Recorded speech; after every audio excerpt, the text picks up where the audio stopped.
24-year-old Amara Williams has worked with difficult children for 3 years, but 4-year-old Kenji Nakamura is different. He speaks only Japanese, throws violent tantrums, and has driven away 6 nannies in 4 months. Until Amara discovers that sometimes the most broken children just need someone brave enough to understand their language of pain. At 24, Amara Williams had thought she understood difficult children. She balanced her work with the elite prestige childcare agency against her evening classes in early childhood development at Portland State University, carrying a crushing $47,000 in student debt that felt heavier with each passing month. Her natural hair was styled in neat protective braids that framed her warm brown face, and her steady demeanor had earned her a reputation for handling the most challenging cases among wealthy Portland families. She was practical, patient, and desperately needed this job to finish her degree and escape the cycle of debt that had followed her out of foster care. But Kenji Nakamura was unlike any child she had ever encountered. The 4-year-old sat in the corner of the pristine white nursery, his dark eyes filled with a rage that seemed too old for his small face. The sterile room was filled with expensive toys that remained untouched, educational materials in both English and Japanese, and the lingering tension of another failed interaction. Kenji wore expensive clothes that hung awkwardly on his thin frame, and his black hair fell across his forehead as he glared at the world with suspicion and fury. Have you ever encountered a child who seemed to carry the weight of the world? I know many of you from different states have seen kids acting out, but there was something different about this little boy that made Amara's heart ache. This was her first day with the Nakamura family, and already she could understand why 6 previous nannies had quit within weeks of starting. The agency director had warned her that this would be her most challenging case, but the pay was triple the normal rate, and the family had specifically requested someone with trauma experience and cultural sensitivity. Amara needed the money too desperately to refuse, even though the whispered warnings from other staff members made her nervous. Nobody talks about the father, the previous nanny had told her during the handoff. He pays through a law firm. Never seen him. The staff here are terrified. Just don't ask questions and do your job.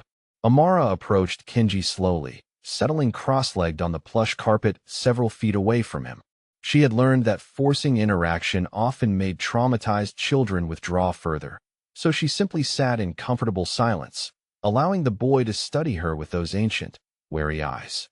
The nursery was equipped with every luxury imaginable, from custom furniture to the latest educational technology, but it felt cold and clinical, lacking the warmth that children needed to feel safe. "Hello, Kenji," she said softly, her voice carrying the gentle cadence that had calmed countless frightened children. "My name is Amara. I'm here to spend time with you." The boy's response was immediate and violent. He screamed something in rapid Japanese, his voice raw with fury and desperation. He grabbed a wooden block from the nearby shelf and hurled it at her, the corner catching her shoulder with surprising force. Amara didn't flinch or retreat. Instead, she absorbed the impact and remained seated, her expression calm and understanding. "You're angry," she said, her voice remaining steady despite the sting in her shoulder. "I can see that you're hurting." Kenji continued his tirade in Japanese, his small fists clenched as tears of frustration began to stream down his cheeks. Amara recognized some of the words from her limited Japanese study, phrases that seemed to involve daddy and bad men and pain. Her heart clenched as she realized this child wasn't just difficult, he was traumatized, possibly severely. Over the next hour, Amara tried various approaches. She offered toys, attempted simple games, and even tried singing softly. Each gesture was met with either violent rejection or complete withdrawal. Kenji would alternate between explosive anger and shutting down entirely, curling into a ball and speaking to himself in whispered Japanese. The other household staff members, a mix of security personnel and domestic workers, watched from doorways with expressions that ranged from pity to resignation. "That kid is broken," one of the security guards muttered to another. "Father doesn't even visit. Just sends money and expects miracles. Don't let him hear you," the other guard replied sharply. The Nakamura name carries weight in this city, more weight than you want to test. As the afternoon wore on, Amara began to notice patterns in Kenji's behavior. His tantrums were triggered by certain sounds, particularly heavy footsteps in the hallway or the distant sound of car engines. He flinched when men spoke too loudly, and his eyes constantly tracked the exits as if planning an escape route. This wasn't typical childhood defiance. This was a trauma response from a child who had learned that the world was dangerous and unpredictable. During a brief moment when Kenji had exhausted himself and sat quietly staring out the window, Amara began to hum softly. It was an old spiritual her foster grandmother had sung to her during her own difficult moments as a child, a melody that carried generations of hope and resilience. She didn't expect any response, but to her surprise, Kenji's rigid posture began to relax slightly. Encouraged, Amara continued humming as she slowly moved to organize some of the scattered toys. She made no attempt to engage Kenji directly, instead creating a calm, predictable environment where he could observe her without pressure. When she accidentally knocked over a small container of crayons, she didn't react with frustration, but simply picked them up one by one, humming all the while. Kenji watched her intently, his dark eyes following her movements with the careful attention of a child who had learned to read adult moods for survival. When Amara finished cleaning up, she returned to her spot on the carpet and continued her gentle humming. As the day's shift ended and evening approached, one of the house managers, an older Japanese woman named Mrs. Sato, appeared in the doorway. She observed the scene with surprise, noting that for the first time in weeks, Kenji wasn't screaming or throwing things. "You will return tomorrow?" Mrs. Sato asked in careful English. "Yes," Amara replied, her voice confident despite the challenges of the day. "Kenji and I are just getting to know each other." Mrs. Sato nodded approvingly. "The master pays well for patience and skill. You seem to possess both." As Amara gathered her belongings, she felt Kenji's eyes on her. When she looked back, he was still sitting by the window, but for the first time that day, his expression wasn't filled with rage. Instead, there was something that might have been curiosity, or perhaps the faintest hint of hope. She offered him a gentle smile and a small wave. "I'll see you tomorrow, Kenji. We'll figure this out together." The little boy didn't respond, but he didn't look away either. As Amara walked through the luxurious hallways of the Nakamura estate, she couldn't shake the feeling that she was being watched by more than just security cameras. The house felt heavy with secrets and unspoken dangers, but somewhere in that sterile nursery was a little boy who desperately needed someone to understand his pain. The other staff members had mentioned the mysterious father in hushed, fearful tones. A man so powerful and dangerous that grown adults spoke his name only in whispers. A man who paid extraordinary sums for childcare but never appeared himself. A man whose very presence seemed to cast a shadow over the entire household, even in his absence. Amara didn't know what tomorrow would bring, but she knew one thing for certain. Kenji Nakamura was more than just a difficult child. He was a little boy carrying trauma that no 4-year-old should ever have to bear. And she was perhaps the first adult willing to sit with that pain long enough to help him heal. 3 weeks into her employment with the Nakamura family, Amara had begun to understand that Kenji's fears weren't products of childhood imagination. The little boy spoke constantly of bad men and daddy in danger, his nightmares filled with sounds of gunfire and images that no 4-year-old should carry in his memory. She was starting to piece together the truth about the family she worked for when the attack came. And in that moment of crisis, her instincts revealed everything Hiroshi Nakamura needed to know about her character. The breakthrough with Kenji had come slowly, built on patient consistency and genuine care. Amara had spent hours learning basic Japanese phrases, creating visual schedules that helped him feel secure, and establishing routines that gave structure to his chaotic inner world. The little boy still had difficult moments, but he had begun to trust her in small, precious ways. He would sit closer when she read stories, sometimes even allowing her to brush his hair or help him with meals. But with trust came revelations that made Amara's heart heavy with understanding. "Daddy has to fight the bad men," Kenji told her one afternoon, his English slowly improving under her gentle encouragement. "They want to hurt Daddy and hurt me. Daddy says I have to stay with nice lady who keeps me safe." Amara had initially assumed his fears were typical childhood anxieties, perhaps exacerbated by his father's demanding work schedule. But as the days passed, she began to notice details that painted a darker picture. The house staff moved with military precision, their eyes constantly scanning for threats. The gardeners wore earpieces and carried themselves like security personnel rather than landscapers. Every vehicle that approached the estate was scrutinized through multiple camera systems, and certain areas of the house required special key cards to access. The estate itself was a fortress disguised as a luxury home. High walls topped with sophisticated security systems surrounded the property, and Amara had counted at least 8 different cameras in the nursery wing alone. The windows were reinforced with bulletproof glass, and she had noticed that many of the staff members carried concealed weapons beneath their formal uniforms. Mrs. Sato had been careful never to discuss the family business directly, but her warnings were clear enough. Mr. Nakamura values discretion above all else, she had told Amara during her second week. His enemies would use any weakness against him, and Kenji represents his greatest vulnerability. Your job is to ensure the child remains safe and unaware of the dangers that surround this family. The weight of that responsibility had settled over Amara like a heavy blanket. She wasn't just a nanny. She was a guardian protecting an innocent child from threats she was only beginning to understand.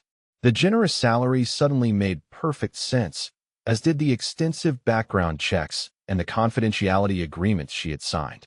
Kenji's nightmares had been getting worse, filled with vivid details that spoke of real experiences rather than childish fears. He would wake screaming about men with guns, about daddy covered in blood, about having to hide in dark places while terrible sounds echoed around him.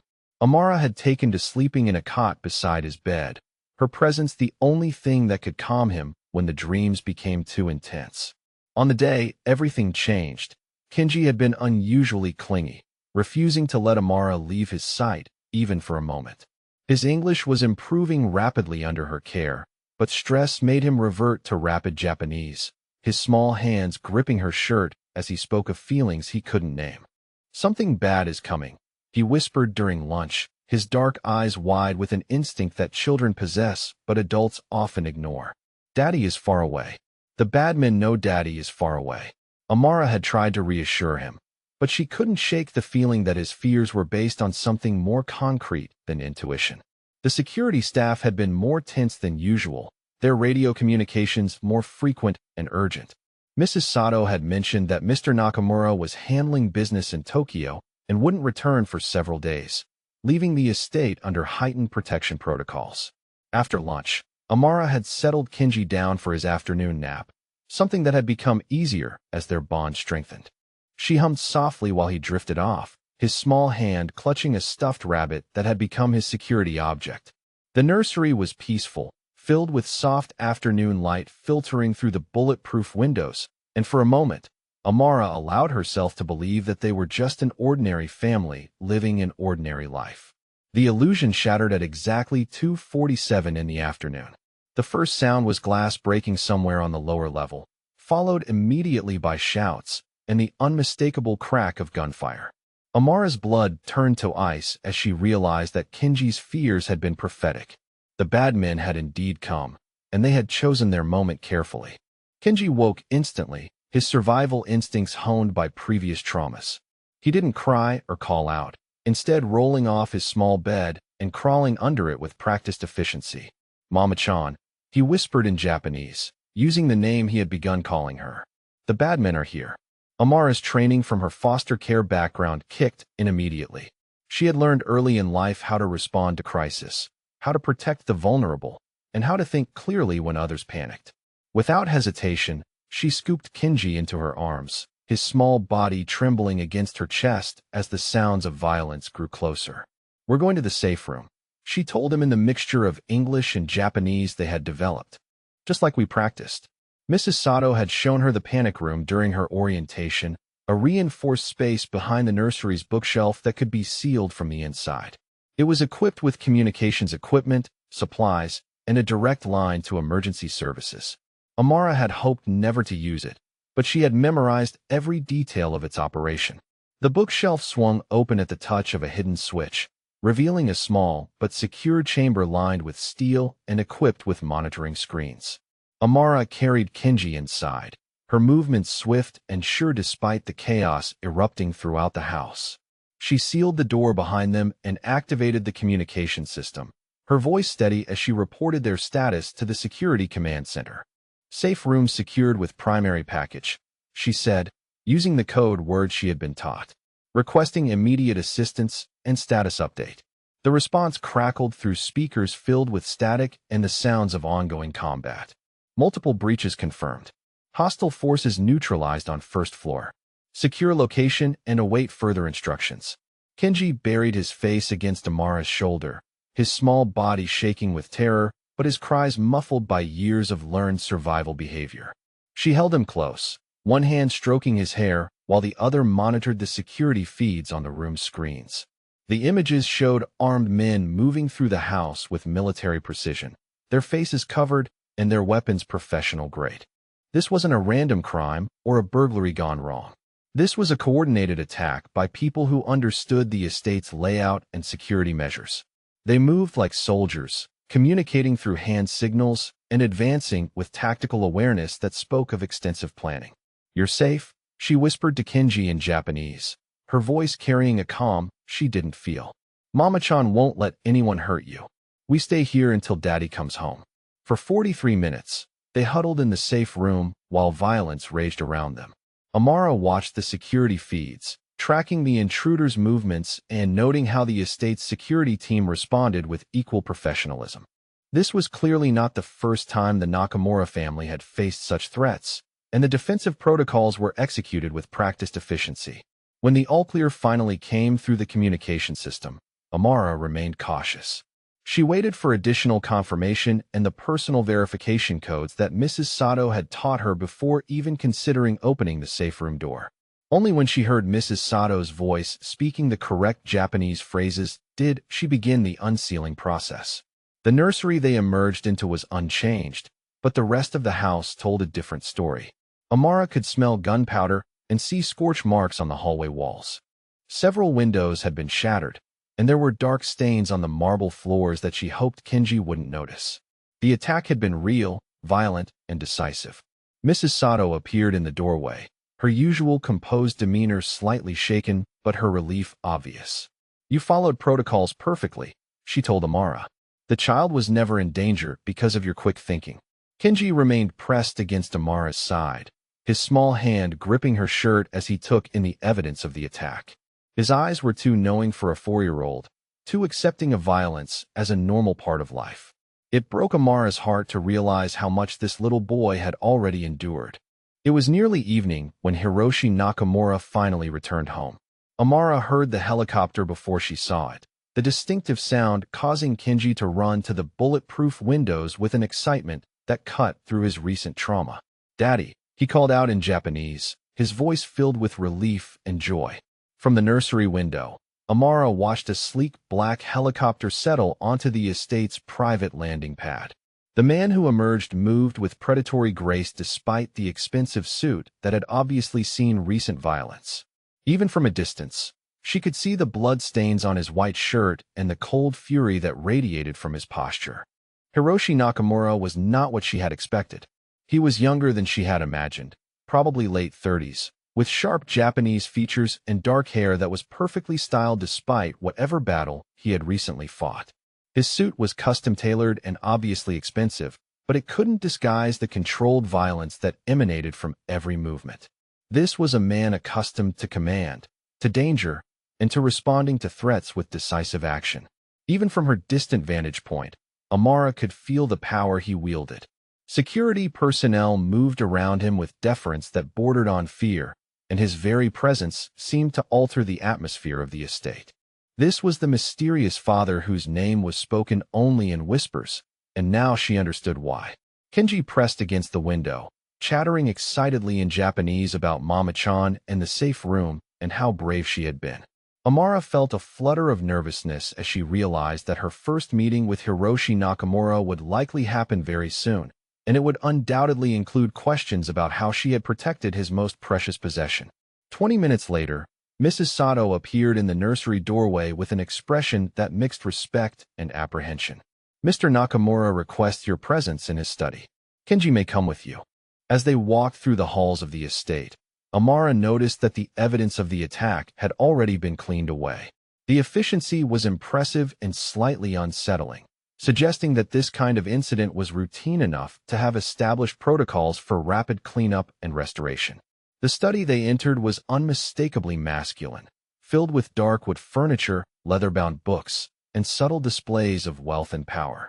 Hiroshi Nakamura stood behind a massive desk, his piercing dark eyes studying Amara with an intensity that made her feel as though he could see directly into her soul.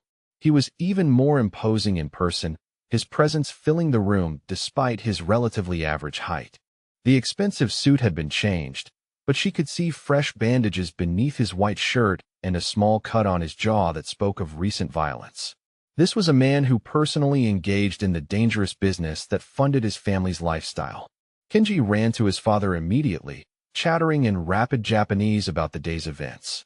Hiroshi lifted his son with gentle hands that contrasted sharply with the cold calculation in his eyes, his attention divided between the child's excitement and his assessment of the woman who had protected him. "Miss Williams," Hiroshi said, his English perfect but carrying a slight accent that made his voice distinctive. His dark eyes never left her face as he spoke. "I have reviewed the security footage from today's incident." Amara felt her heart rate increase, unsure whether she was about to be praised or criticized for her handling of the crisis. She kept her expression calm and professional, drawing on the composure that had served her well in difficult foster placements and challenging childcare situations. "I want to understand," Hiroshi continued, his voice carrying quiet intensity, "why you chose to prioritize my son's safety over your own when you could have easily escaped through the staff quarters." The question hung in the air between them, loaded with implications that Amara was only beginning to understand. This wasn't just about her job performance. It was about whether she could be trusted with the most important thing in Hiroshi Nakamura's dangerous world. The question about her motivations hung between them like a test, and Amara realized that her answer would determine not just her employment, but her place in a world far more dangerous than she had ever imagined. Hiroshi Nakamura had witnessed her choice to become a human shield for his son, and now he wanted to understand why someone would risk their life for a child who wasn't their own. What he was really asking was whether she could be trusted with something infinitely more valuable than money. Amara looked directly into Hiroshi's dark eyes, her voice steady despite the weight of his scrutiny. "Because Kenji is a little boy who has already seen too much violence, and he deserved to feel safe in that moment. Because protecting children is what I do, not just as a job, but as a calling. And because when someone is small and scared and looking to you for safety, you don't calculate the risks. You just act." Hiroshi studied her for a long moment, his expression unreadable as Kenji continued chattering in Japanese from his father's arms. The little boy was animated and happy, describing in vivid detail how Mama-chan had carried him to the safe room and sung to him while the bad men were in the house.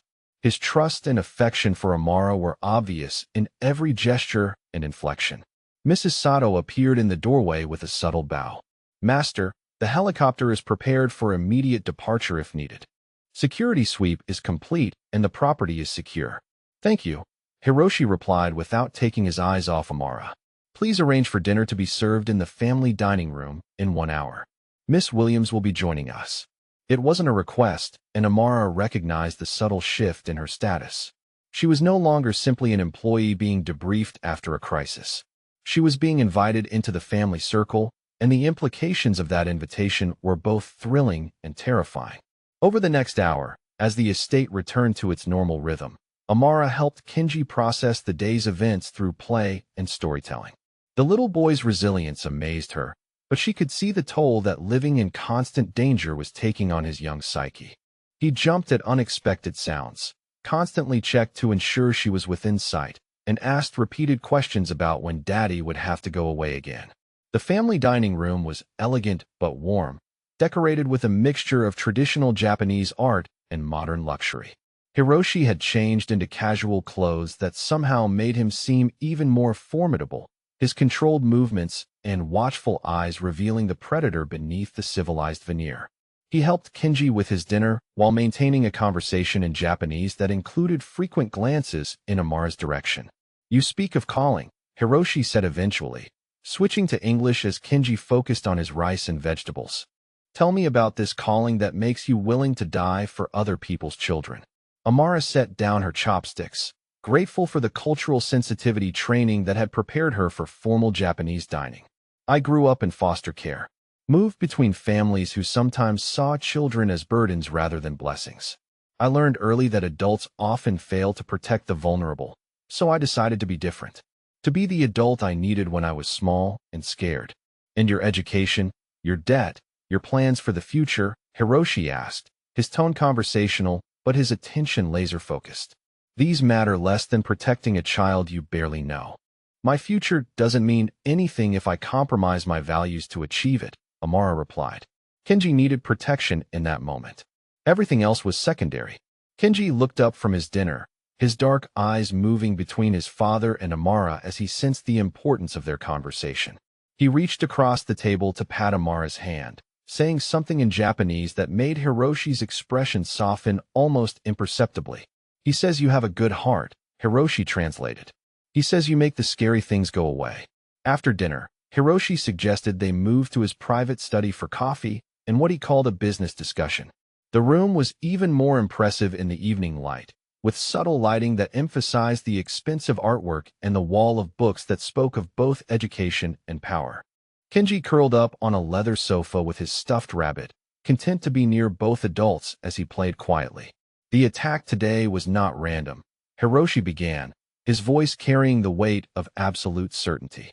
The Sasaki family has been testing our defenses for months, looking for weaknesses they could exploit. They chose today because they knew I was in Tokyo, believing the estate would be more vulnerable in my absence. Amara felt a chill of understanding. They were specifically targeting Kenji. My son represents my greatest vulnerability and my strongest motivation, Hiroshi confirmed.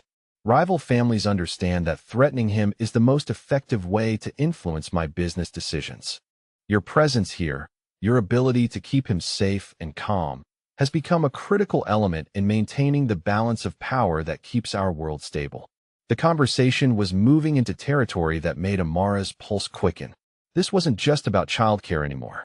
This was about becoming part of a dangerous game where the stakes were life and death. I want to offer you a position that goes far beyond traditional childcare, Hiroshi said, his dark eyes holding her gaze. A position that would make you an integral part of this family and provide you with resources most people only dream of. But it would also require absolute loyalty, complete discretion, and the willingness to accept that your life would fundamentally change. Amara's mouth felt dry as she realized they had reached the proposition she had sensed building since the attack. What exactly are you offering, Mr. Nakamura? $200,000 annually, plus full benefits, complete healthcare coverage, and immediate payment of all your current debts, Hiroshi said, his tone matter-of-fact despite the staggering figures. Your own apartment within the family compound, access to continuing education programs, and financial security for any family members you wish to support. The numbers took Amara's breath away. It was more money than she had ever dreamed of earning, enough to eliminate her debt and provide a foundation for any future she could imagine. But she knew that such generosity came with equally significant expectations. What would my responsibilities include? She asked, her voice carefully controlled. Primary care and protection of Kenji, including emergency protocols and threat assessment, Hiroshi replied. Cultural education to ensure he understands both his Japanese heritage and American integration. Emotional support and trauma counseling as needed. Additionally, you would serve as family liaison for social events, providing a maternal presence that legitimizes our public image and demonstrates stability. He paused, his gaze intensifying. Most importantly, you would be Kenji's anchor in this dangerous world. His source of safety, comfort, and normalcy when everything else is unpredictable. You would be, in every way that matters, his mother. The weight of that responsibility settled over Amara like a blanket. She looked at Kenji, who had fallen asleep on the sofa despite the adult conversation, his small face peaceful in a way she rarely saw during his waking hours. What about my independence, my own life, my future plans? She asked. Your future would be secure beyond anything your current path could provide, Hiroshi replied. Your independence would be protected within the structure of this family. Your own life would be expanded rather than constrained, filled with experiences and opportunities that few people ever encounter. His expression grew more serious. But you must understand the requirements. Absolute loyalty means that this family's interests come before all others. Complete discretion means that you never discuss our business with anyone outside this household. The willingness to relocate means that you might need to leave Portland with little notice if security concerns require it. And if I ever wanted to leave, Amara asked, testing the boundaries of the arrangement. All debts would remain paid, and you would receive a substantial separation package, Hiroshi replied without hesitation. But you would sign additional confidentiality agreements that would remain binding for life. This family's secrets would become your secrets, permanently and without exception. The consequences hung unspoken in the air between them. Amara understood that she was being offered entry into a world where betrayal could have fatal consequences, where loyalty was measured not just in actions, but in absolute silence. You're asking me to become part of a criminal organization, she said quietly. I'm asking you to become part of a family, Hiroshi corrected. A family that operates in a gray area between legitimate business and necessary protection. You've already seen how dangerous our world can be. The question is whether you're willing to help us navigate that danger together. Amara looked at Kenji's sleeping form, remembering the terror in his eyes during the attack and the way he had clung to her during his nightmares. This little boy needed stability, love, and protection in ways that went far beyond traditional childcare. He needed someone who would choose his welfare over their own safety, again and again, for years to come. I need time to think, she said. You have until tomorrow morning, Hiroshi replied. The Sasaki family's attack today was a declaration of escalating hostilities. If you choose to accept this position, you'll need to move into the compound immediately for security reasons.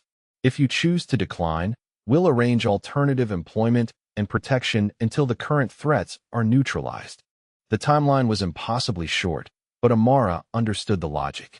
In a world where violence could erupt without warning, extended deliberation was a luxury they couldn't afford. As she prepared to leave for what might be her last night in her small apartment, Kenji stirred awake and looked around with the confusion that often followed his brief periods of peace. When his eyes found Amara, his small face lit up with relief and joy. Mama-chan, he called softly, reaching out to her with complete trust and affection. In that moment, looking at the little boy who had already endured too much trauma and too little love, Amara felt her decision crystallize. The money, the security, the opportunities were all compelling, but they weren't what mattered most. What mattered was that Kenji Nakamura needed someone to love him unconditionally, to protect him fiercely, and to provide the stability that would allow him to heal from his early wounds. Mr. Nakamura, she said, her voice clear and steady.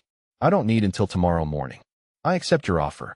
Hiroshi's expression didn't change, but she caught a flash of something that might have been relief in his dark eyes. You understand what you're agreeing to. The full scope of what this decision means. I understand that Kenji needs me, and I need to be here for him, Amara replied. Everything else is negotiable, but that truth isn't. Hiroshi nodded slowly, then moved to a wall safe hidden behind one of his expensive paintings. He withdrew a thick folder of documents and placed them on the desk between them. These are the formal contracts and confidentiality agreements, he said.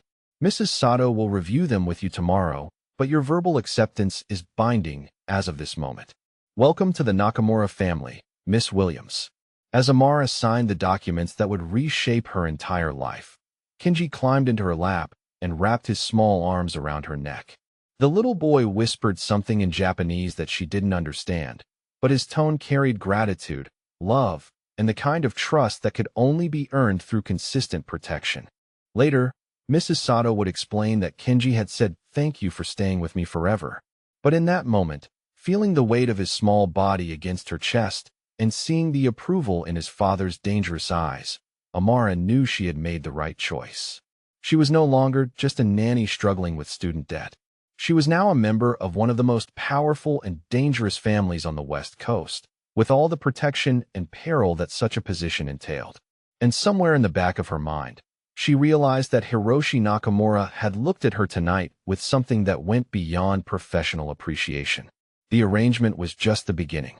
3 months after signing the contract that changed her life forever, Amara had discovered that becoming part of the Nakamura family meant more than she had ever imagined. The sterile mansion had been transformed into something that felt like a real home, filled with the sounds of Kenji's laughter and the warmth of genuine family connection. But it was during a quiet evening conversation over tea that she would learn the deepest truth about the man whose dangerous world had become her sanctuary. The transformation had been gradual but profound. Amara's apartment within the family compound was luxurious beyond anything she had previously experienced, with traditional Japanese elements blended seamlessly with modern comfort.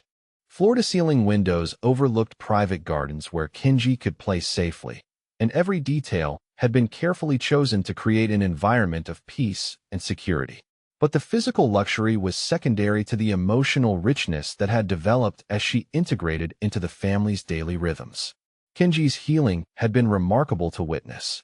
The violent tantrums had nearly disappeared, replaced by the normal emotional range of a healthy 4-year-old.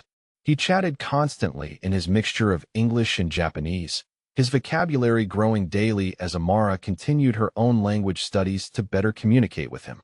His nightmares still occurred occasionally, but they were less frequent and less intense, and he had learned to seek comfort rather than withdraw into fearful silence. The little boy had become her shadow, following her through their daily routines with an enthusiasm that filled her heart. Morning exercises in the garden, educational play that incorporated both cultures, afternoon story time, where she read to him in English while he helped her practice Japanese pronunciation. He had begun calling her mama without any qualifiers, a development that brought tears to her eyes and seemed to please Hiroshi immensely. "You are teaching him to be proud of both sides of his heritage," Mrs. Sato had observed one morning as she watched Amara help Kenji prepare traditional origami while singing American children's songs. "This is wisdom that his father never learned to provide." The household staff had accepted Amara with a respect that went beyond her official position. She had made efforts to learn their names, understand their roles, and show appreciation for their dedication to the family's welfare. Her natural warmth and genuine kindness had created an atmosphere of mutual regard that made the entire estate feel more like a home than a fortress. Even the security personnel, initially suspicious of any outsider, had come to value her presence. She had proven her loyalty during the Sasaki attack, and her calming influence on Kenji made their job of protecting the family significantly easier. When the little boy was content and secure, he was less likely to wander into potentially dangerous situations or become distressed during security protocols. Hiroshi had been watching these developments with an attention that made Amara increasingly aware of his presence. He had begun joining them for family dinners more frequently, his formal demeanor softening as he observed the easy affection between his son and the woman who had become his anchor. His conversations with Amara had evolved from professional courtesy to genuine interest in her thoughts on parenting, cultural education, and Kenji's emotional development. The business side of the family had also become part of Amara's world, though carefully filtered through legitimate activities. She had accompanied Hiroshi and Kenji to several charity functions and cultural events, providing a maternal presence that enhanced the family's public image. Her natural grace and intelligence had impressed the other prominent families in their social circle, and she had begun to understand how her role extended far beyond childcare into the realm of social strategy. At a recent fundraiser for children's educational programs, Amara had watched Hiroshi navigate complex social dynamics with the same precision he applied to his business dealings. He was charming when it served his purposes, intimidating when necessary, and always calculating the potential benefits of every interaction. But she had also noticed how his expression would soften when he caught sight of her playing with Kenji in the corner of the elegant ballroom. The evening that changed everything began like many others, with Kenji waking from a nightmare around midnight. Amara heard his distressed cries through the monitoring system that connected their rooms and went immediately to comfort him. She found him sitting up in bed, tears streaming down his face as he spoke rapidly in Japanese about bad dreams and scary memories. "It's okay, sweetheart," she whispered in Japanese, her pronunciation much improved after months of study. "Mama is here. You're safe." She held him close, humming the lullabies that had become their ritual for chasing away the darkness. Gradually, his breathing slowed and his grip on her nightgown relaxed. But as she prepared to settle him back into sleep, she heard footsteps in the hallway and realized that Hiroshi had also been awakened by his son's cries. "Is he well?" Hiroshi asked quietly from the doorway, his voice carrying concern that touched Amara's heart. The powerful crime boss was wearing simple pajamas and slippers, his usually perfect hair disheveled from sleep, and in that moment, he looked more like a worried father than a dangerous Yakuza leader. "Just the usual nightmare," Amara replied softly. "He's settling down now." Hiroshi approached the bed slowly, his movements careful not to startle his son. He spoke to Kenji in gentle Japanese, asking about the dream and offering reassurance in a tone Amara had rarely heard him use. The contrast between this tender father and the cold businessman she had first encountered was striking and deeply moving. "Papa," Kenji whispered, reaching out to include his father in their comforting circle. Mama made the scary go away. Hiroshi's expression as he looked at Amara was filled with gratitude and something deeper that made her pulse quicken. "She is very good at making scary things disappear," he agreed, his dark eyes holding her gaze. After Kenji had finally drifted back to sleep, Hiroshi lingered in the nursery, his presence both comforting and slightly unsettling. "Would you join me for tea?" he asked quietly. "There are things I would like to discuss with you." They moved to the traditional tea room that Hiroshi had created in the center of the house, a space designed for quiet conversation and reflection. The room was decorated in authentic Japanese style, with tatami mats, low tables, and sliding shoji screens that created an atmosphere of intimate privacy. Hiroshi prepared the tea with ceremonial precision, his movements reflecting years of cultural training and personal discipline. "You have given my son something I was unable to provide," he began, his voice carrying unusual vulnerability. "In 3 months, you have accomplished what I failed to achieve in 4 years of his life." Amara accepted the delicate ceramic tea cup, inhaling the fragrant steam as she considered her response. "You love him deeply. That was always clear, even when he was struggling. Sometimes children just need someone who can help them access that love without fear." Hiroshi was quiet for a long moment, his own tea growing cool as he stared into the amber liquid. "I have not been a good father," he said finally, the admission obviously difficult for him to voice. "When Kenji's mother died, I threw myself into business to avoid the pain of loss. I told myself that providing financial security and physical protection was enough, that those things demonstrated love better than emotional availability." The raw honesty in his voice made Amara's heart ache. She could see the guilt and regret that had been eating away at him, the recognition that his coping mechanisms had inadvertently harmed the child he was trying to protect. "Losing a wife during childbirth must have been devastating," she said gently. "Grief affects people differently, and there's no right way to process that kind of trauma." "I blamed myself," Hiroshi continued, his voice barely above a whisper. "Yuki died bringing my son into the world, and I convinced myself that I was somehow responsible, that my dangerous lifestyle had cursed her, that my love was toxic to anyone who got too close. So I distanced myself from Kenji to protect him from that same toxicity. But that distance hurt him in different ways," Amara observed carefully. "Children don't understand emotional protection. They only understand presence or absence, connection or abandonment." Hiroshi nodded slowly, his expression filled with painful self-awareness. "He witnessed the attack that killed 3 of our security staff 2 years ago. He saw men die violently in our home, saw blood and chaos and terror. Instead of comforting him through that trauma, I increased security and hired professionals to manage his emotional needs. I treated his pain like a business problem to be solved rather than a wound that required healing." The pieces of Kenji's behavioral puzzle were falling into place for Amara. The little boy had been dealing with grief over his mother's death, trauma from witnessing violence, and emotional abandonment from his surviving parent. No wonder he had been labeled impossible by previous caregivers who couldn't understand the depth of his pain. "You gave him everything except what he needed most," Amara said softly. "Your presence, your attention, your emotional engagement. But recognizing that pattern is the first step toward changing it." "How do I change it?" Hiroshi asked, his vulnerability stark in the soft lighting of the tea room. "How do I become the father he deserves when I'm still the same man whose world brings danger to everyone I care about?" The question hung between them, loaded with implications that went far beyond parenting advice. Amara could hear the deeper question underneath. How could he open his heart again when doing so put the people he loved at risk? You start by being present in small moments, she replied. By showing interest in his daily experiences, by letting him see your emotions instead of hiding behind professional distance, by trusting that love is stronger than the dangers that surround it. She paused, gathering courage for the words that felt increasingly important to say. Kenji needs to know that his father loves him not despite the dangerous world they live in, but enough to fight for moments of peace within it. He needs to see you as a protector who cares about his happiness, not just his safety. Hiroshi's dark eyes studied her face with an intensity that made her feel exposed and understood in equal measure. You speak as though you understand the weight of loving someone in a dangerous world. I'm learning, Amara admitted, her voice carrying honesty that surprised her.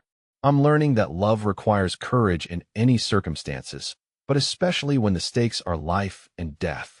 I'm learning that Kenji needs both of us to be brave enough to care about him openly.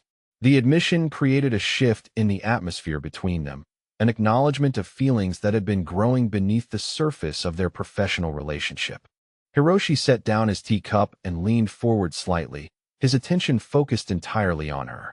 You have changed more than just Kenji's life, he said quietly. You have changed the entire dynamic of this family, brought warmth and laughter and hope to a place that had become cold with grief and fear. You have reminded me what it feels like to come home to something beautiful instead of just secure. Amara felt her breath catch as she recognized the deeper meaning in his words. This conversation had moved far beyond parenting strategies into territory that was both thrilling and terrifying. The attraction she had been trying to ignore was clearly mutual, but acting on it would complicate everything about their arrangement. You see me as a father, not just a boss, Hiroshi continued, his voice carrying wonder at the realization. You see Kenji as a child who needs love, not just a responsibility to be managed. You see our home as a place that can hold joy instead of just safety. You have given us back our humanity. The gratitude in his voice was overwhelming, but Amara could also hear the longing underneath it. This was a man who had isolated himself emotionally for years, who was just beginning to understand how much he had been missing. The walls he had built to protect himself and his son were starting to crumble under the influence of her steady presence and unconditional care. I see a little boy who deserves the best of both worlds, she replied, her voice gentle but firm. American opportunities and Japanese traditions. Emotional warmth and physical security.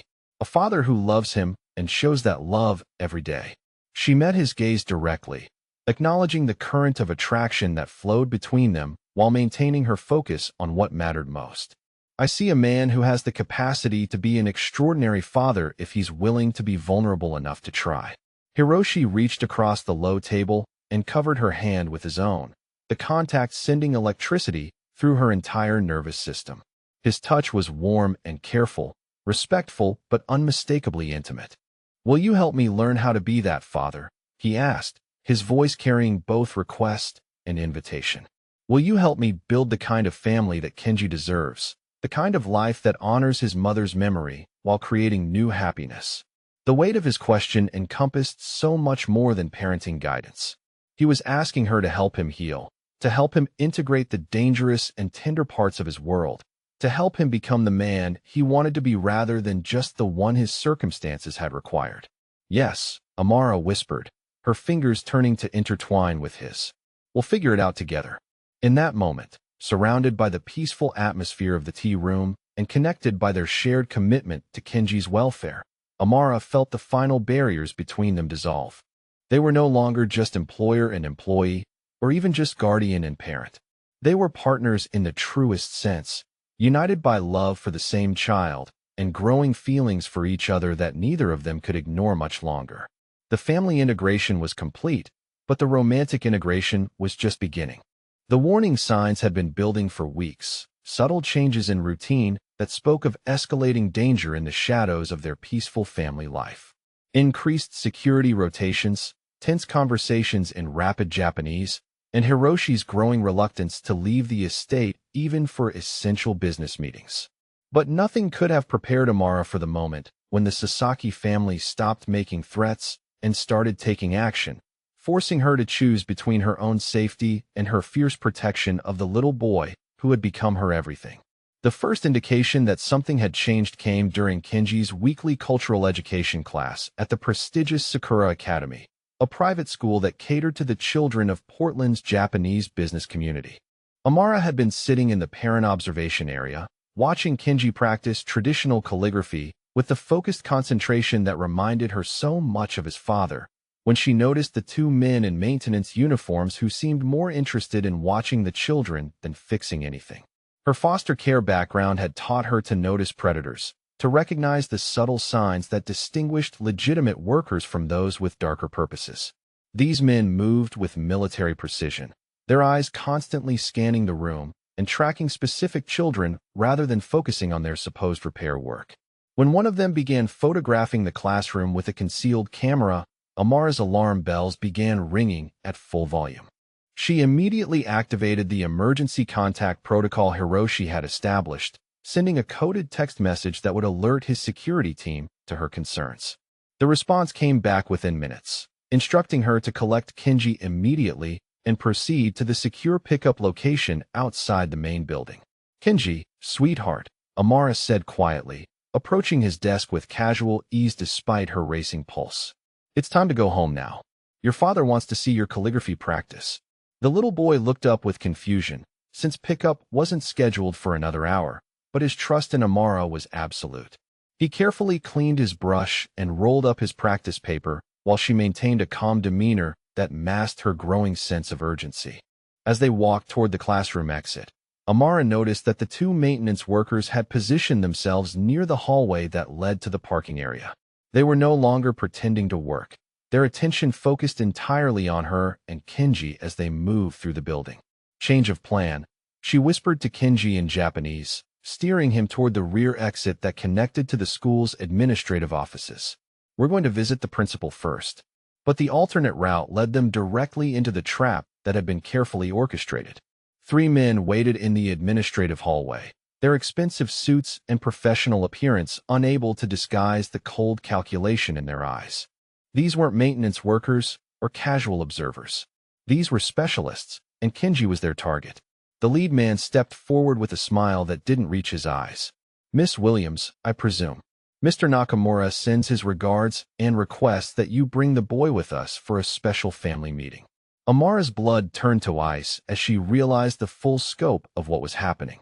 The Sasaki family hadn't just escalated their threats, they had infiltrated Kenji's school and were attempting a coordinated kidnapping in broad daylight. Her hand instinctively moved to shield Kenji, who had gone very still beside her with the survival instincts that came from too much early trauma. "I'll need to verify that with Mr. Nakamura directly," Amara said, her voice steady despite the terror coursing through her veins. She began backing toward the emergency exit while calculating distances and escape routes. "I'm afraid that won't be possible," the man replied, his false politeness evaporating as he signaled to his companions. "Mr. Nakamura is currently indisposed, and the boy's presence is required immediately." What happened next unfolded with the brutal efficiency of violence that had no place in a school environment. The three men moved toward them with coordinated precision, while Amara made a split-second decision that would haunt her dreams for months to come. She grabbed the nearest fire alarm and pulled it with all her strength, filling the building with the piercing sound that would bring help and create confusion. In the same motion, she pushed Kenji behind the protective barrier of a concrete pillar and positioned herself between him and the approaching threat. "Run to the office," she shouted to Kenji in Japanese, her voice cutting through the alarm's wail. "Find a teacher and don't come out until you hear my voice." The little boy obeyed instantly, his small form disappearing through a nearby doorway as Amara faced the three men with nothing but desperate determination and whatever improvised weapons she could find. She grabbed a heavy glass paperweight from a nearby desk and a metal letter opener from the administrative counter, her movements fueled by pure maternal instinct. The lead man reached for his jacket pocket, undoubtedly going for a weapon, but Amara struck first. She hurled the paperweight with deadly accuracy, catching him in the temple and sending him staggering backward with a curse of pain and surprise. The letter opener became a slashing weapon as she fought with the desperate fury of someone protecting their child. She had no training in combat, no experience with this kind of violence, but she had something more powerful than skill. She had absolute commitment to Kenji's safety and the willingness to die before letting anyone harm him. The men were larger, stronger, and probably armed, but they weren't prepared for the savage determination of a woman defending her family. The fight was brief but vicious. Amara managed to wound 2 of the attackers and create enough chaos to alert school security, but she also sustained injuries that left her bloodied and shaking. When the police and Hiroshi's security team finally arrived, they found her standing guard over the administrative office door where Kenji had taken refuge, her body serving as a human barrier against any further threats. Hiroshi arrived on the scene within minutes of the all-clear, his usual controlled demeanor completely shattered by the sight of Amara's injuries and his son's traumatized state. The powerful Yakuza leader who commanded respect and fear throughout the Pacific Northwest looked like any other terrified father as he gathered both of them into his protective embrace. "Are you hurt?" he asked Kenji in gentle Japanese, his hands shaking as he checked his son for injuries. "Did the bad men touch you?" "Mama saved me," Kenji whispered, his small arms wrapped around Amara's waist despite the blood on her torn clothing. "She fought the bad men and made them go away." Hiroshi's dark eyes met Amara's over his son's head, and she saw something in them that made her pulse quicken despite her exhaustion and fear. Gratitude, certainly, but also admiration, protectiveness, and something deeper that spoke of feelings that had moved far beyond professional appreciation. The aftermath of the attack triggered security protocols that transformed their lives overnight. Hiroshi made the immediate decision to relocate the family to a remote mountain compound that served as a secure retreat during times of heightened threat. The estate was a fortress disguised as a luxury resort, with multiple layers of protection and resources that could sustain them indefinitely if necessary. The compound was beautiful but isolating, surrounded by dense forest and accessible only by helicopter or a single mountain road that was constantly monitored by security personnel. The main house was built in traditional Japanese style, but equipped with every modern comfort and defensive feature imaginable. It was a place designed for both peaceful family life and protection against sophisticated enemies. Kenji's reaction to the kidnapping attempt had been immediate and severe. The little boy who had been healing so beautifully from his earlier traumas now displayed the hypervigilance and emotional fragility that came from fresh terror. He refused to let Amara out of his sight, even sleeping in her room on a small futon that Hiroshi had arranged beside her bed. His nightmares returned with brutal intensity, filled with vivid replaying of the attack and fears about what might have happened if she hadn't been there to protect him. The safe house offered complete security, but it also represented a crossroads for Amara's future with the family.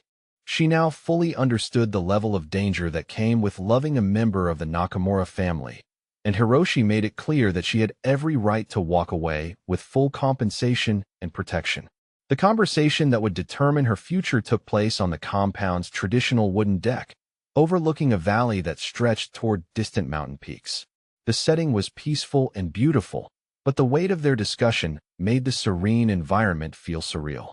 "I need to acknowledge the reality of what happened today," Hiroshi began, his voice carrying the formal tone he used when discussing serious business matters. "You were placed in mortal danger because of your association with this family. 3 trained operatives were prepared to kill you to achieve their objectives, and you sustained injuries that could have been fatal." Amara touched the bandage on her forehead where one of the attackers had struck her with a metal object. The physical wounds would heal, but the emotional impact of violence would take longer to process. "You have fulfilled your contractual obligations beyond any reasonable expectation," Hiroshi continued. "You've proven your loyalty, your courage, and your commitment to Kenji's welfare. No one could ask for more than what you've already given." She could hear the underlying offer in his words. He was providing her with an honorable exit from a situation that had become more dangerous than either of them had initially anticipated. The choice was entirely hers, and he would respect whatever decision she made. But there was also something else in his voice, something that sounded like hope mixed with fear. This was a man who had learned to expect loss, who had convinced himself that loving people put them in danger. Part of him probably expected her to leave, even as another part desperately wanted her to stay. "What are you asking me?" Amara said quietly. "I'm asking if you're willing to accept that this danger is permanent," Hiroshi replied, his dark eyes holding her gaze with uncomfortable honesty. "The Sasaki family will not stop with this failed attempt. They will escalate their tactics, target you specifically as a way to hurt Kenji and influence my business decisions. Staying with us means accepting that you will live with the constant possibility of violence for the rest of your life." The weight of that reality settled over her like a heavy blanket. She was being asked to choose a future where every day carried the potential for life-or-death situations, where loving this family meant accepting that their enemies would try to use that love as a weapon. But as she considered the alternatives, Amara realized that the choice had already been made. It had been made the moment she saw Kenji's terror during the attack, the moment she understood that walking away would leave him vulnerable to people who saw a 4-year-old child as nothing more than a tactical advantage. "I'm staying," she said, her voice clear and strong despite the magnitude of the decision. "Kenji needs consistency and security more than he needs absolute safety. And I need to know that he's protected, even if that protection comes with risks." Hiroshi's relief was visible in the way his shoulders relaxed and his breathing deepened. "You understand that this choice changes everything between us," he said quietly. "You're no longer just an employee who can maintain professional distance. You're family now, in every sense that matters, with all the benefits and obligations that relationship entails." The shift in their dynamic was immediate and profound. That evening, as they worked together to comfort Kenji through another nightmare, their interactions carried a new intimacy that acknowledged the depth of their mutual commitment. When Hiroshi's hand brushed hers as they both reached to stroke the little boy's hair, neither of them pulled away. The attack on the compound came 3 days later, in the pre-dawn hours when most families would be sleeping peacefully. But the Nakamura family had learned long ago that peace was a luxury they could afford only through constant vigilance and overwhelming preparedness. Amara woke to the sound of distant gunfire and the immediate activation of the compound's emergency alert system. Red lights flashed in her room, while automated voices announced lockdown procedures in both English and Japanese. Her training kicked in immediately as she rolled out of bed and moved toward Kenji's sleeping area. The little boy was already awake, his survival instincts honed by too much experience with violence. He didn't cry or panic, instead moving with practiced efficiency toward the secure closet that served as their designated safe room during emergencies. "Mama," he whispered in Japanese, his small hand gripping hers as they entered the reinforced space that would protect them from whatever chaos was erupting outside. "Are the bad men here again?" "Yes, sweetheart, but we're safe in here," Amara replied, activating the communication system that would keep them connected to the security command center. "Daddy and his team will make sure they can't hurt us." The safe room was equipped with monitors that showed various areas of the compound, and Amara could see armed figures moving through the forest with tactical precision. This wasn't a random attack or a crime of opportunity. This was a coordinated assault by people who understood the compound's layout and defensive capabilities. Hiroshi's voice came through the communication system, calm and authoritative despite the violence raging around them. "Primary packages are secure in Safe Room 7, he reported to his security team, initiating complete lockdown and defensive response protocol. Through the monitors, Amara watched as the compound's security forces engaged the attackers with professional efficiency. The battle was intense but brief, with the defenders' superior positioning and firepower quickly overwhelming the assault team. But she also saw Hiroshi moving through the chaos with deadly purpose, personally leading the counterattack against the people who had threatened his family. When the all-clear finally came, nearly 2 hours after the first shots were fired, the compound looked like a war zone. The main house had sustained damage from explosives and gunfire, and there were dark stains on the wooden decks that spoke of blood spilled in defense of their peaceful sanctuary. Hiroshi appeared in the doorway of their safe room, looking like a different person than the gentle father she had been coming to know. His expensive clothes were torn and blood-stained. His face carried fresh cuts from the battle, and his dark eyes held a cold satisfaction that spoke of decisive action taken against his enemies. "It's over," he said simply, gathering both Amara and Kenji into his arms. The Sasaki family is no longer a threat to anyone. The implication was clear without being explicitly stated. The rival Yakuza organization had been eliminated permanently, their leadership destroyed, and their remaining members scattered or neutralized. The threat that had been building for months was finished, but the cost had been measured in violence that reminded Amara of the kind of man she was falling in love with.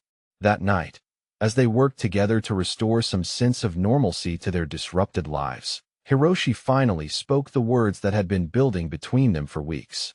"I love you," he said quietly, his voice carrying vulnerability that contrasted sharply with the deadly efficiency he had displayed during the battle.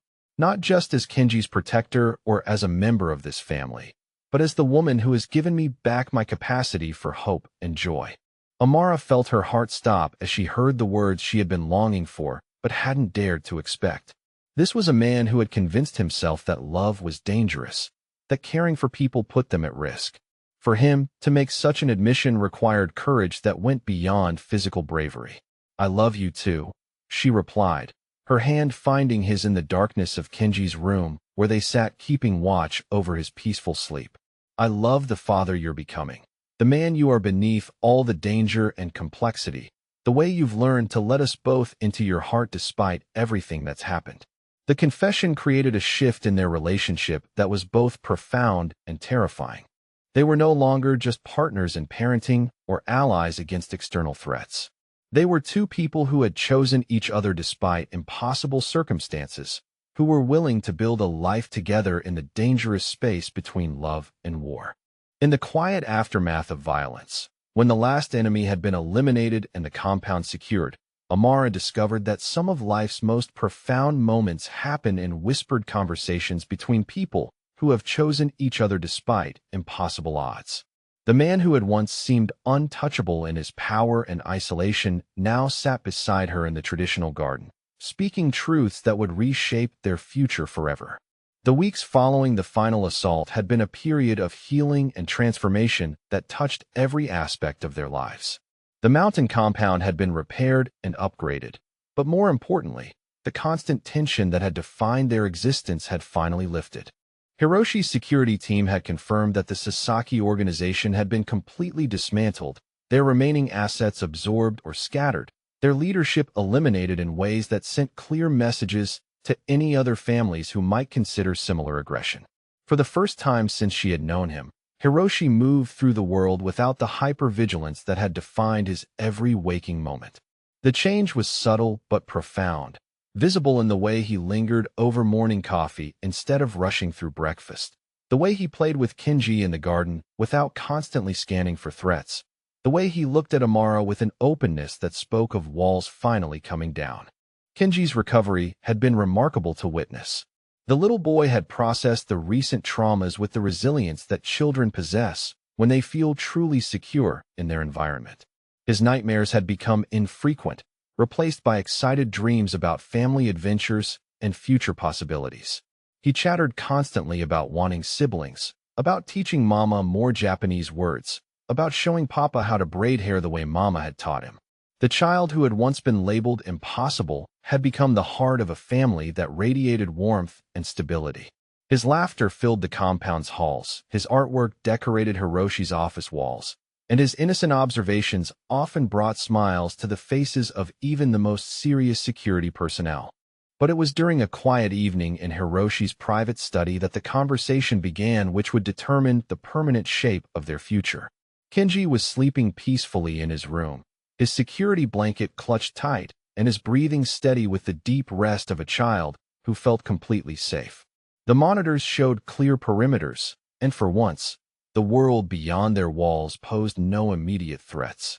"I have been thinking about what kind of life I want to build now that we have the freedom to choose," Hiroshi said, his voice carrying a contemplative quality that Amara had learned to recognize as the precursor to important revelations. "For years, every decision has been made from a position of defense, of protecting what we have from those who would take it away." Amara curled into the leather chair across from his desk, her own thoughts turning toward the possibilities that peace could offer. The compound had become a real home rather than just a fortress, but she knew that Hiroshi was thinking beyond immediate security toward long-term happiness. "What kind of life do you want?" she asked, genuinely curious about his vision for their future together. Hiroshi stood and moved to the window that overlooked the gardens where Kenji played each day, his reflection ghost-like in the reinforced glass. "I want a life where Kenji grows up knowing he is cherished, not just protected. Where he can attend normal schools and have normal friendships without armed escorts shadowing his every move. Where he can be proud of his heritage without carrying the weight of his father's reputation." He turned back to face her, his dark eyes holding an intensity that made her pulse quicken. "I want a life where the woman I love doesn't have to choose between happiness and safety, where she can pursue her dreams without wondering if caring about me puts her in danger." The words hung between them like a bridge waiting to be crossed. Amara felt her heart race as she recognized the deeper meaning in his vision. He wasn't just talking about general improvements to their circumstances. He was talking about permanent changes that would require permanent commitments. "And what would that life look like, practically speaking?" she asked, her voice soft but steady. Hiroshi returned to his chair, leaning forward with the focused attention he brought to all important negotiations. "It would look like legitimacy," he said quietly. "My business interests have been diversifying toward legal enterprises for years. Real estate development, import-export operations, technology investments. The violent aspects of our operations were always defensive rather than offensive, protecting our interests rather than expanding through aggression." He paused, his expression growing more serious. "With the Sasaki threat eliminated and our position secured, I can accelerate that transition. Within 2 years, the Nakamura family businesses will be completely legitimate, our reputation transformed from feared criminals to respected entrepreneurs." The scope of what he was proposing took Amara's breath away. He was talking about fundamentally changing the entire structure of his life, abandoning the dangerous world that had defined him for decades in favor of something safer and more sustainable. "That would be an enormous transformation," she said carefully. "Are you certain it's what you want?" "I am certain that I want you and Kenji to have futures that aren't defined by violence," Hiroshi replied without hesitation. "I am certain that I want to be remembered as a man who built something beautiful rather than someone who simply survived something ugly." His voice took on a tender quality that she had only heard him use with Kenji. "I am certain that the love I feel for both of you is more important than any reputation or tradition or expectation that defined my life before you became part of it." Amara felt tears gathering in her eyes as she understood the magnitude of what he was offering. This wasn't just about changing business practices or moving to safer locations. This was about him choosing to become a different kind of man, the kind of man who could build a family based on love rather than loyalty enforced through fear. But there was something else in his expression, something that spoke of deeper questions that still needed to be answered. "I need to know if you can accept all of me," he said, his vulnerability stark in the soft lighting of the study. "Not just the father and the businessman, but the man who has done terrible things to protect what matters most. The man who eliminated our enemies without hesitation or regret because they threatened our family." The question cut to the heart of her internal struggle. Loving Hiroshi meant accepting that he was capable of violence, that he had killed people and would kill again if his family was threatened. It meant understanding that his gentleness with her and Kenji coexisted with a capacity for ruthlessness that most people couldn't imagine. "I see all of you," she said quietly, her voice carrying absolute certainty. "I see the man who eliminated threats to protect innocence. I see the father who is learning to show love instead of just providing security. I see the partner who is willing to change everything about his life to build something better for us." She stood and moved to where he sat, her hand finding his with the natural ease that had developed between them. "I accept all of you because all of you is dedicated to protecting and cherishing the people you love." The relief in Hiroshi's expression was profound, as though he had been holding his breath for months waiting for her to either accept or reject the entirety of who he was.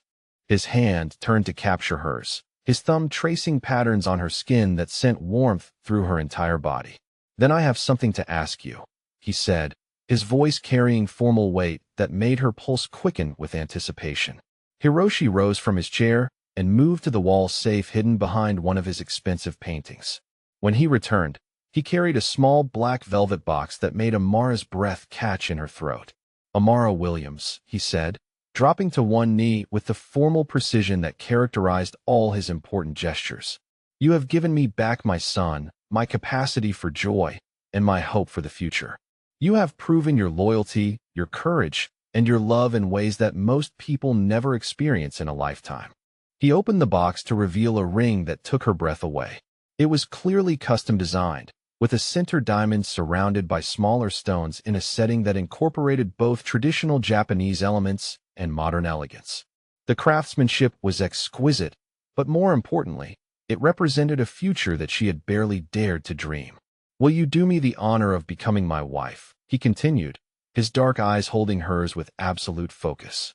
Will you help me build a family that honors the past while creating something entirely new? Will you stand beside me as we raise Kenji together and perhaps welcome other children who can grow up knowing only love and security? The tears that had been gathering in Amara's eyes finally spilled over as she understood the completeness of what he was offering. Not just marriage, but full partnership in every aspect of their shared future. Not just legal commitment, but emotional and practical integration that would make them a true family unit. Yes, she whispered, her voice thick with emotion. Yes to all of it. Hiroshi slipped the ring onto her finger with hands that trembled slightly despite his usual composure. The fit was perfect, as though it had been designed specifically for her, which she realized it probably had been. You're mine, he said, his voice carrying possessive satisfaction as he pulled her down into his arms. Completely and forever mine. And you're mine, Amara replied, her own voice carrying the same possessive certainty. Broken pieces and all. Their kiss was deep and full of promise, sealing a commitment that went far beyond the legal formalities of marriage. They were choosing each other despite everything that had brought them to this moment, creating something permanent from circumstances that had begun with crisis and survival. The wedding ceremony took place 6 weeks later in the compound's traditional garden, surrounded by cherry trees that had been carefully cultivated to bloom for the occasion. The setting was intimate and beautiful, with only essential family and staff members present to witness their vows. Hiroshi had insisted on incorporating elements from both their cultures, creating a ceremony that honored his Japanese heritage while acknowledging Amara's American background. They exchanged rings and vows in English, then participated in traditional sake sharing that symbolized their union in Japanese custom. Kenji served as ring bearer with solemn pride, dressed in a miniature version of his father's formal kimono and beaming with joy at seeing his two favorite people officially become a family. His happiness was infectious, bringing smiles to even the most serious security personnel who had gathered to celebrate their boss's wedding. The little boy who had once been labeled impossible now stood between his parents during the ceremony, his small hands holding theirs as they spoke words of permanent commitment. When they were pronounced husband and wife, he cheered with unrestrained delight and announced in both English and Japanese that he finally had a real family. Mrs. Sato served as matron of honor, her usual formal demeanor softened by genuine emotion as she watched the family she had served transform into something that radiated warmth and stability. Even the security staff seemed moved by the ceremony, their protective instincts extending naturally to include Amara as an official member of the Nakamura clan. The reception was small but elegant, with traditional Japanese food served alongside Southern comfort dishes that honored Amara's foster grandmother's cooking. The fusion reflected their commitment to creating something new while respecting the traditions that had shaped them both. As evening approached and the celebration wound down, Hiroshi made a speech that brought tears to Amara's eyes and impressed even the staff members who had known him for years. 1 year ago, I believed that love was a luxury I could not afford, that caring deeply for people only made them targets for my enemies, he said, his voice carrying across the garden where their guests had gathered. I convinced myself that providing financial security and physical protection was sufficient demonstration of love. He looked directly at Amara, his expression tender and grateful. This woman taught me that love requires presence, not just protection. She taught my son that he deserves joy, not just safety. She taught both of us that a family built on fear is no family at all, while a family built on love can withstand any external threat. His voice grew stronger as he continued. Today marks not just our wedding, but the beginning of a new chapter for the Nakamura family. A chapter where our children will grow up knowing peace instead of constantly preparing for war. A chapter where our business practices reflect our values instead of just our survival needs. A chapter where love is our greatest strength rather than our most dangerous vulnerability. The transformation in their lives over the following months was remarkable to witness. Hiroshi's legitimate business ventures flourished under his focused attention, generating wealth through innovation and strategic partnerships rather than intimidation and territorial control. The family's reputation in Portland's business community shifted gradually from fearful respect to genuine admiration as their charitable contributions and community involvement became known. Kenji thrived in his new environment, attending a prestigious private school where his cultural heritage was celebrated rather than whispered about in fearful tones. He made friends easily, his natural warmth and intelligence making him popular with both classmates and teachers.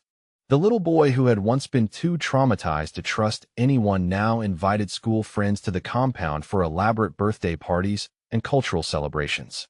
Amara completed her degree in early childhood development, but instead of seeking employment elsewhere, she established a foundation focused on helping children who had experienced trauma. Her work provided purpose and fulfillment beyond her role as wife and mother, while her unique understanding of fear and recovery made her extraordinarily effective at helping other families heal. The compound itself evolved from a fortress into a true family home, with guest quarters for visiting relatives and community spaces for hosting charitable events. The security remained sophisticated but became invisible, providing protection without creating the atmosphere of constant vigilance that had previously defined their lives. 6 months after the wedding, Amara discovered she was pregnant with their first child together. The news filled Hiroshi with a joy so profound that it transformed his entire demeanor, while Kenji's excitement at becoming a big brother brought laughter and anticipation to every family gathering. I cannot wait to have someone here to share our stories and traditions with, and I'm curious about families from different backgrounds. What are some holiday traditions that are special to you and your loved ones? Amara said during one of their evening conversations, acknowledging the audience that had followed their journey. The pregnancy progressed smoothly, with Hiroshi's protectiveness manifesting as devoted attention rather than restricting control.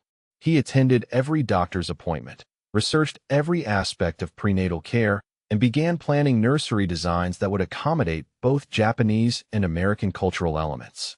Their daughter was born on a spring morning when the compound's gardens were in full bloom, her arrival bringing a sense of completion to their family that felt both inevitable and miraculous. Kenji proved to be a devoted big brother, his gentle care for his baby sister reflecting the love and security that had become the foundation of their family dynamic.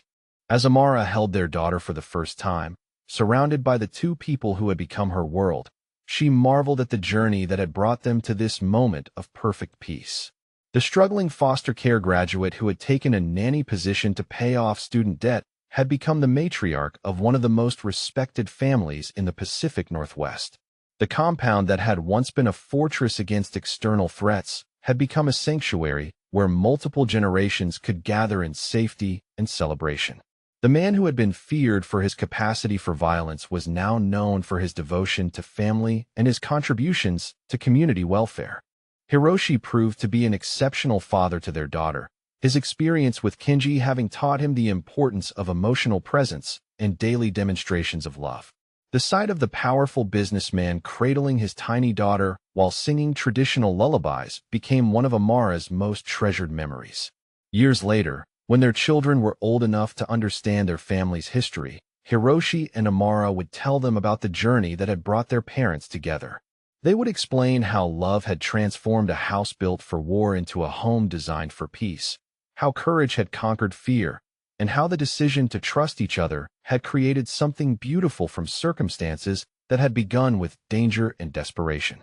The Nakamura family legacy became one of transformation rather than intimidation, of building rather than destroying, of love conquering the darkness that had once defined their world.